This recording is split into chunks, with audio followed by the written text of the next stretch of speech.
මචන් ජීවිතය කියන්නේ හැමදාම එක වගේ ගලාගෙන යන දෙයක් නෙවෙයි. සමහර වෙලාවට අපටත් නොදැනීම අපේ හිතට ලොකු බරක් දැනෙනවා. හැමදේම එපා වෙලා වගේ දැනෙනවා. ගොඩක් වෙලාවට අපි මේකට කියන්නේ මානසික ආතතිය කියලා. හැබැයි ප්‍රශ්නේ තියෙන්නේ අපි ගොඩක් දෙනෙක් මේ தත්ත්වය අඳුනගන්න පරක්කු වෙන එකයි.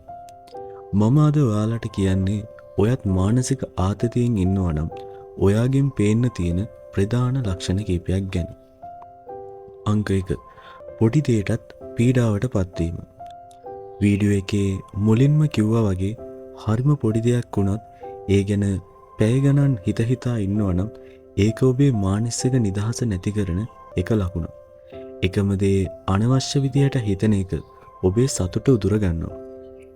අංක 2. කෑම රුචිය වෙනස් වීම.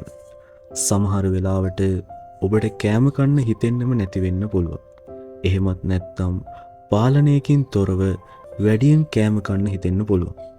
මේක ඔබේ ශරීර ආතතියට දක්වන එක ප්‍රතිචාරයක්. අංක 3. නිින්දේ ගැටලුව. ඇඳට ගියත් පැය ගණන් නිදි නැතුව ඉන්නවද?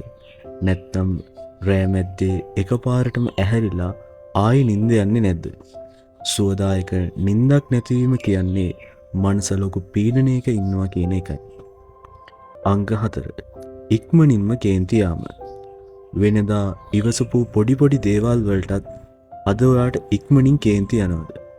ඉවසීම කියන දේ හිතින් ගිරිහිලා ගිහින්නම් ඒකෙන් කියවෙන්නේ ඔබේ මනස උපරිම කෙලවරකට පීඩාවකට පත් වෙලා කියන එකයි.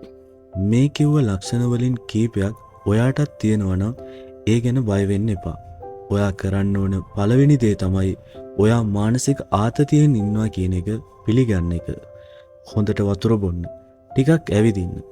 නැත්තම් විශ්වාසවන්ත යාළුවෙක් එක්ක මේ දේ කතා කරන්න. මතක තියාගන්න ඔයාගේ මනස සුවපත් කරන ලොකුම ශක්තිය තියෙන්නේ ඔයා ගාවමයි. මේ වීඩියෝ එක වටිනවා කියලා හිතෙනවා නම් යාළුවෙකුටත් බලන්න ෂෙයා කරන්න. මේ වගේ දේවල් දිගටම දැනගන්න මිස්ටේක්ස් මොටිවේට් අපිවත් සබ්ස්ක්‍රයිබ් කරගන්න. එහෙනම් මම ගිහින් එන්නම්. ඔයාලා හැමෝටම ජය වේවා.